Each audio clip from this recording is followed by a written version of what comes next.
Shalom Obracha, mes bien-aimés, ce Shabbat on change d'adresse. On était dans le livre de l'Exode, maintenant c'est le livre du Lévitique, Sefer Vaikra, la première parasha de Vaikra, et qui en fait, si on la résume, elle parle de toutes sortes d'offrandes, de sacrifices expiatoires, rémunéatoires, et des oblations, etc. Et la Torah nous dit que dans chaque offrande, il faut toujours joindre du sel. Toujours. Alcool, kol banecha takriv melach. Chaque fois que tu donnes une offrande, quelle que soit cette offrande, il faut prendre une poignée de sel et la mettre sur le sacrifice. Et il faut quand même vérifier quelle est la source et quel est l'enseignement et le message qui est sous-entendu derrière cette offrande de sel, justement. Et d'abord, pourquoi le sel? D'où est-il arrivé? Nos sages disent que quand Kadosh Baruch Hu a séparé entre les eaux célestes et les eaux terrestres, c'était le deuxième jour de la création. Il a pris les eaux célestes, il les a laissées Shamaim, là où il y a l'eau au-dessus, et il y avait des eaux au-dessous.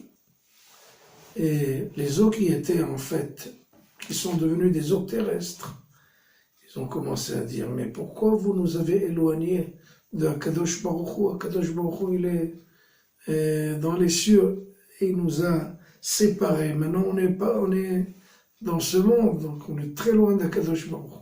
Kadosh Baruch Hu veut dire, je vais vous donner une compensation.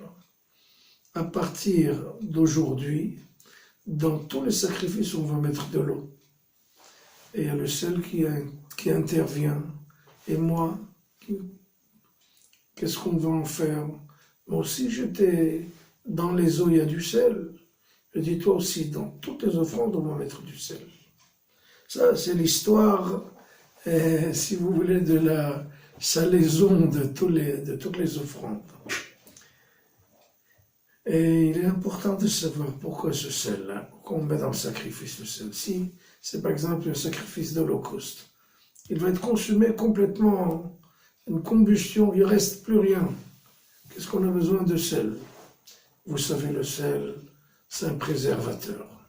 Pour conserver toute chose, ceux qui ont grandi un peu au Maroc, quand on était jeunes, on conservait de la viande dans des bocaux.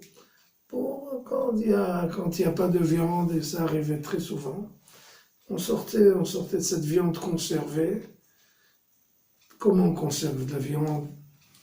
Dans du sel. On recevait aussi des poissons salés, comme ça, de toutes sortes de pays. C'est comme ça qu'on arrive à préserver et à conserver toute chose.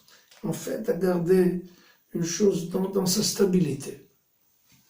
Quand on met du sel, rien, tout reste comme il était. Ça veut nous dire une seule chose. Quand on apporte une offrande, un sacrifice, ça veut dire qu'on a fauté. Ça veut dire qu'on a fait des péchés. Et si on met du sel, ben maintenant on va se stabiliser.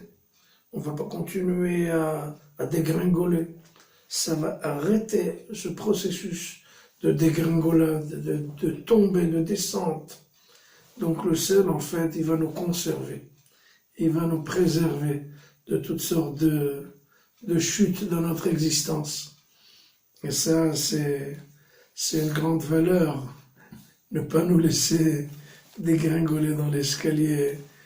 Et monsieur, lui disait le pontife, le Kohen Gadol, tu as apporté un sacrifice, eh bien j'espère que tu vas arriver à stabiliser ta situation.